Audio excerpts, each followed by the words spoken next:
Hola, bienvenido a este nuevo tutorial de FET. En esta ocasión vamos a abordar un problema sobre hidráulica donde aprenderá a calcular cómo funciona la deformación de una superficie libre de un líquido en función de cómo revoluciona el elemento contenedor, el recipiente en el que se encuentra, y luego comunicaremos ese depósito con otro donde al comunicarlos parte del agua que había en el primero fluirá hacia el segundo y nos pedirán calcular una magnitud relacionada con el volumen que se hace de trasvase entre ambos depósitos.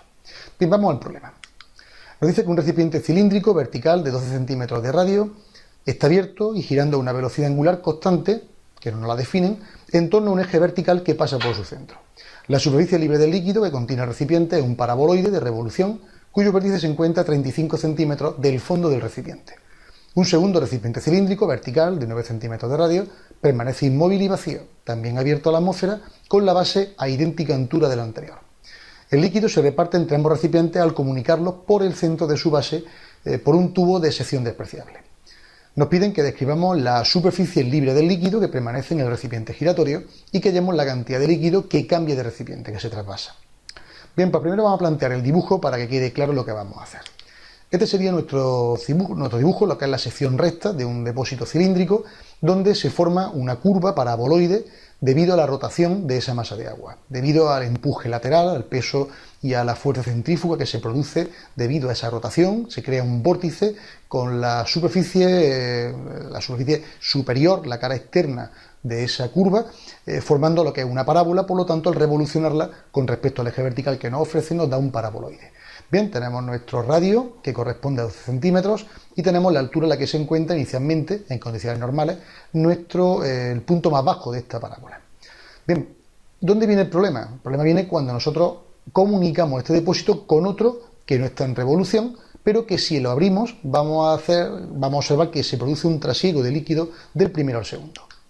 Sería esta situación.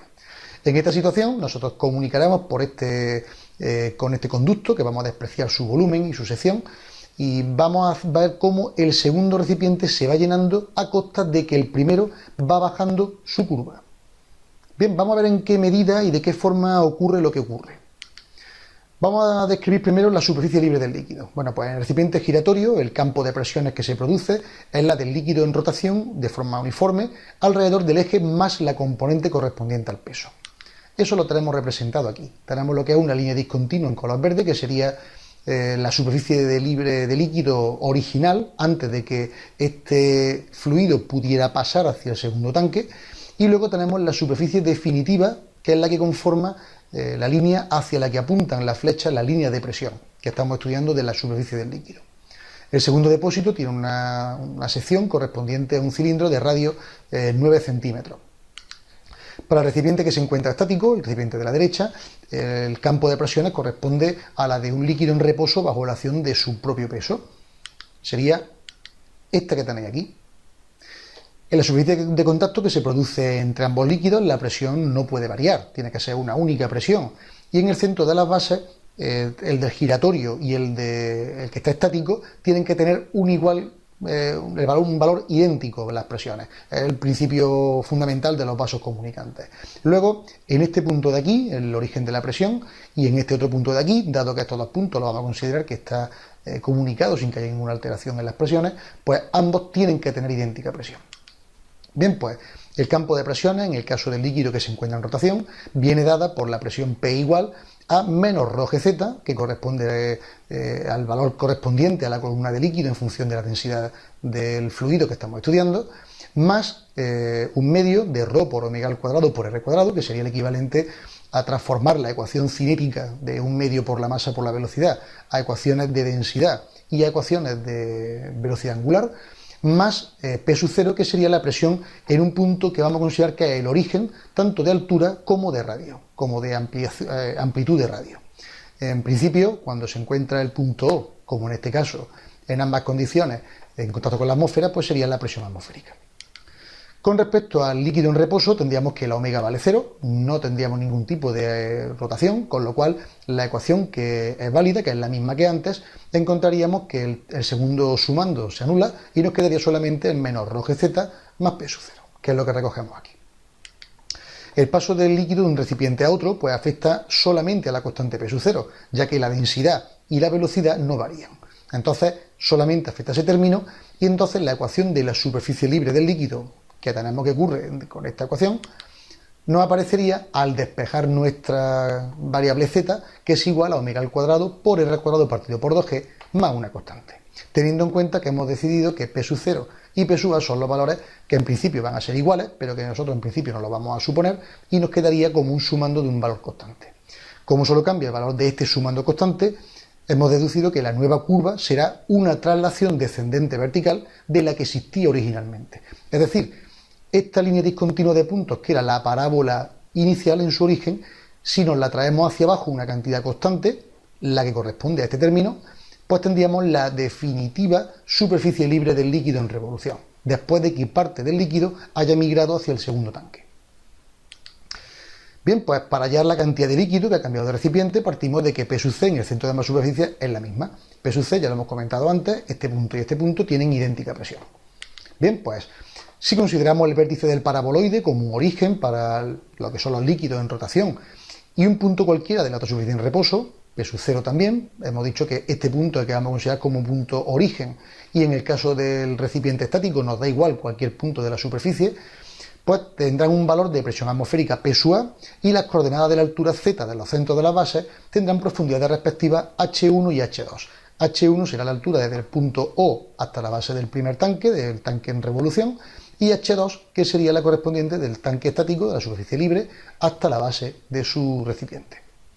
Bien, pues para el paraboloide, si estamos estudiando un radio que corresponde a un valor R desde el eje hasta el punto que estemos estudiando, pues si estudiamos el punto O, esta R va a valer 0, estaríamos aquí, y por lo tanto la altura, considerando esto como el origen de cotas, sería el punto C, estaría en una altura menos H1, con lo cual H valdría menos H1.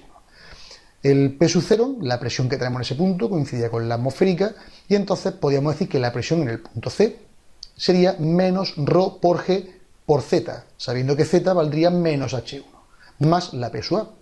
Estamos yéndonos a esta ecuación de aquí, donde Z vale menos H1 y P sub 0 corresponde con la presión atmosférica.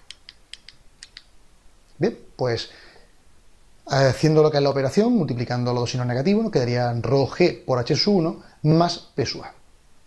Si ahora nos vamos al cilindro, al caso del recipiente estático, nos quedaría que H es igual a menos H2. Es decir, la altura a la que estamos estudiando en la P sub C sería H2. La P sub 0 vuelve a ser P sub A, porque el punto 0, en cualquier punto de la superficie del líquido, estaríamos en contacto con la presión atmosférica, luego sería la misma. Con lo tanto, P sub C podríamos definirla que es menos ρ por G, y en este caso cambiamos de H sub 1 a H sub 2, pero también con signo negativo, más la presión atmosférica, que es nuestra P sub 0, este valor de aquí. Con lo cual nos quedaría ρg H sub 2 más P sub A. Como hemos dicho que por vasos comunicantes este punto y este punto tienen idéntica presión, podemos igualar ambos términos. Si el primero, si P sub C es igual a esto y P sub C es igual a esto, como ambos son iguales, estos dos términos deben ser iguales entre sí. Bien, pues nos quedaría este valor de aquí. Si nos damos cuenta de que ρg es el mismo valor, P sub A y P sub A es el mismo valor, pues nos quedaría lógicamente que H sub 1 tiene que ser igual a H sub 2.